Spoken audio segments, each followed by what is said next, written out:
ओम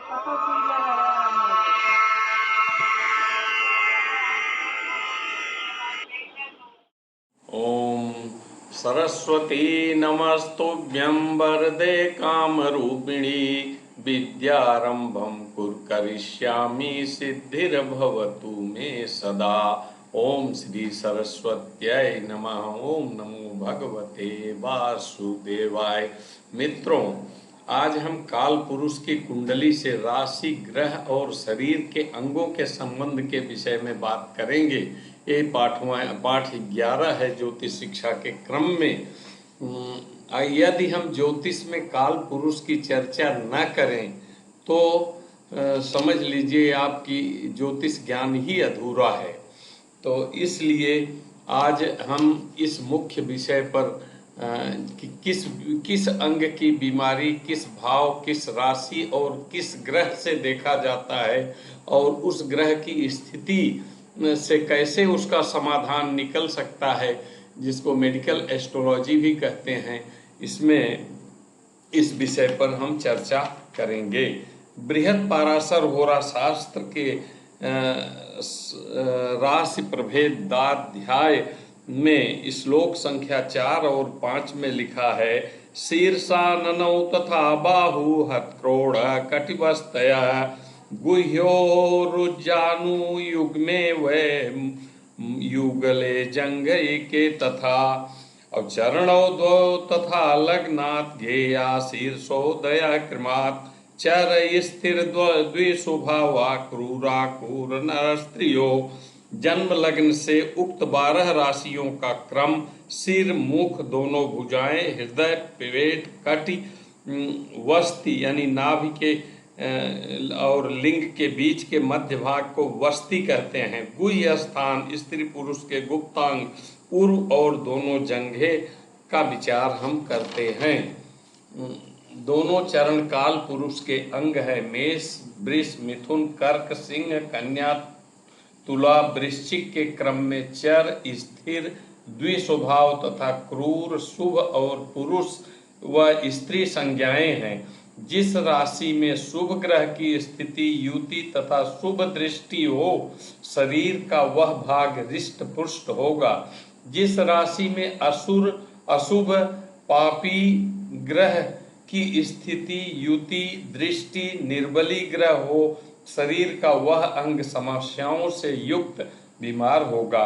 काल पुरुष की कुंडली के आधार पर हमें किसी कुंडली का विवेचन करने में यह ध्यान रखना चाहिए कि अध्ययन करने में काल पुरुष के कुंडली को समावेश करके ही फलादेश करना चाहिए। उदाहरण, काल पुरुष की कुंडली में मेष राशि के स्वामी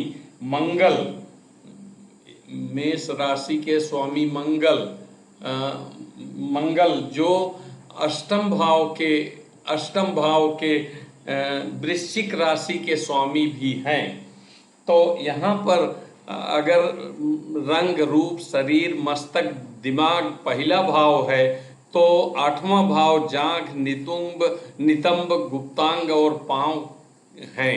इसी तरह से दोनों की इसके स्वामी जो हैं प्रथम और अष्टम भाव यानी मेष और वृश्चिक के स्वामी मंगल हैं।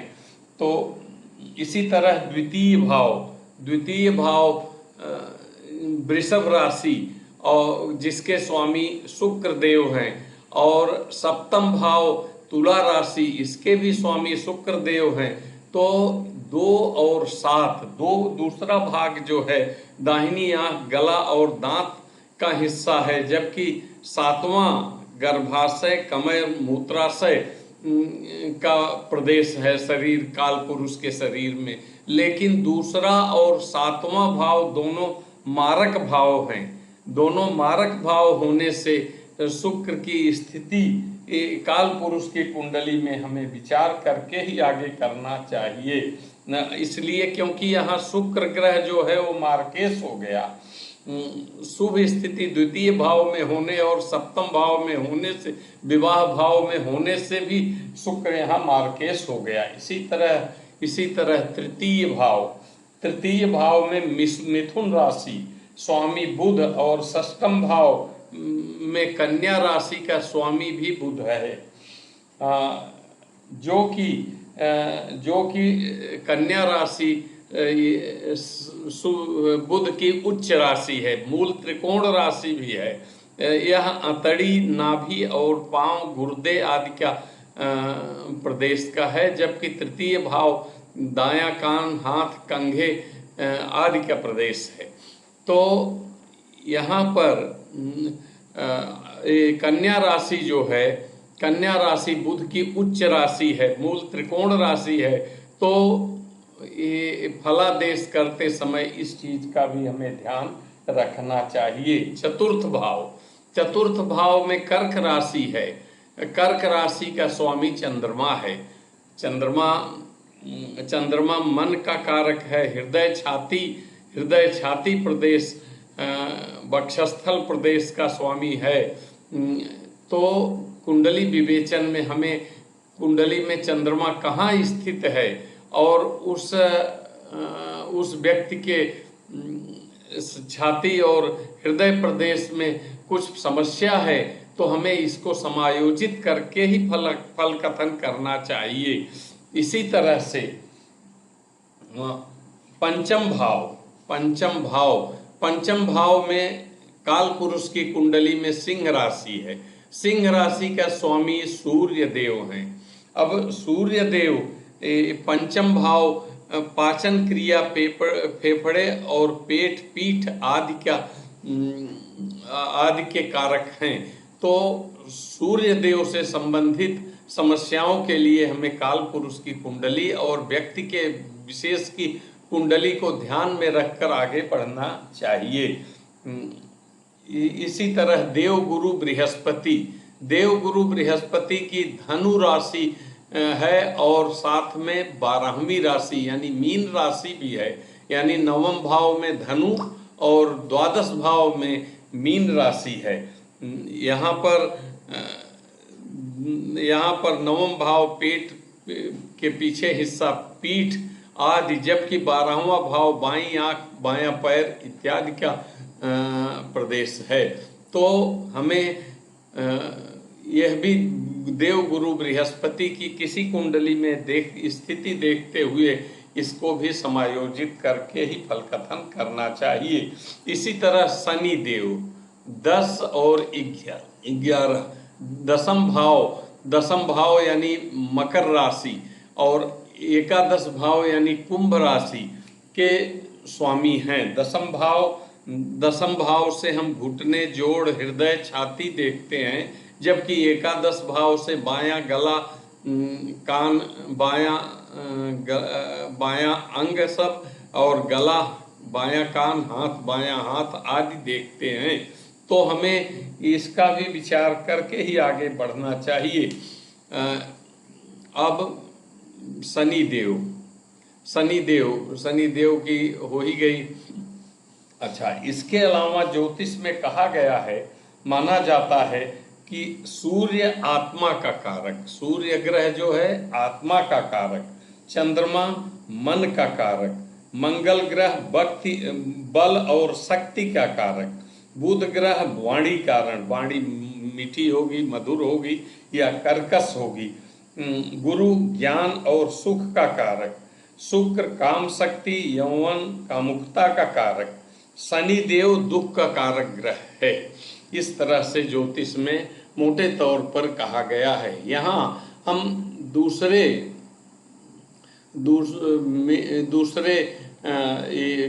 काल पुरुष के अंगों की व्याख्या की गई है।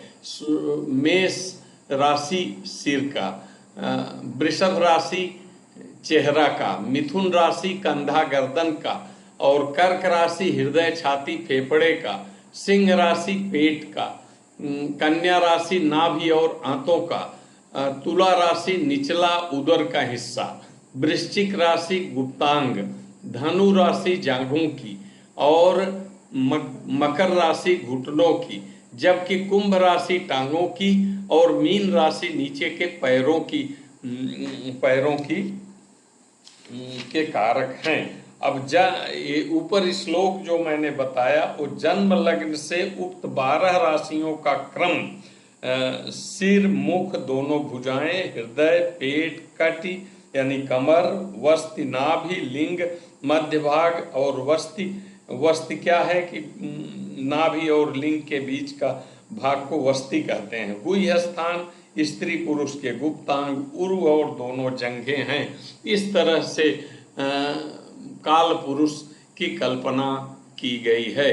अब काल पुरुष के विषय में भी विद्वानों में मतांतर है।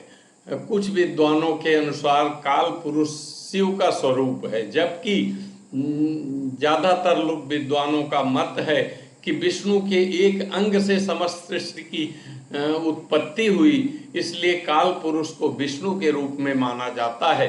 खैर, हम इस विवाद में न जा करके सीधा एक ही चीज जानते हैं कि किस राशि की वजह से, किस ग्रह की वजह से, किस भाव की वजह से किस तरह की समस्याएं व्यक्ति को झेलनी पड़ती है और उसके क्या उपचार हैं, क्या निदान हैं और किस तरह से हम उस व्यक्ति को समस्याओं से बाहर ला सकते हैं। यही इसीलिए काल पुरुष की कुंडली का अपना ज्योतिष में महत्व है।